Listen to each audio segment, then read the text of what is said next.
जामिया कराची ने Sindh high court के जज की डिग्री मंसूख कर दी। कराची यूनिवर्सिटी के सिंडिकेट ने अपने इन्फेयरमेंस UFM कमेटी की सिफारिश पर हाई कोर्ट के जज की डिग्री और इनरोलमेंट मंसूख की है।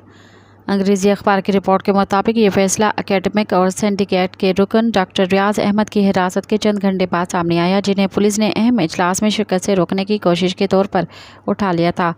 यूनिवर्सिटी के शोबा अप्लाइड केमिस्ट्री के एक एसोसिएट प्रोफेसर डॉक्टर रियाज को तभी रिहा किया गया जब सिंडिकेट ने डिग्री मंसूख करने का फैसला किया। रिहाई के बाद इंसानी हकूक़ के कारकुनों और मीडिया के कुछ अरकान से गुफ्तगू करते हुए डॉक्टर रियाज ने एक वीडियो बयान में दावा किया कि डिग्री के मामले में इस्लामाबाद हाई कोर्ट के जस्टिस तारिक महमूद जहांगीरी मुलव्वस थे।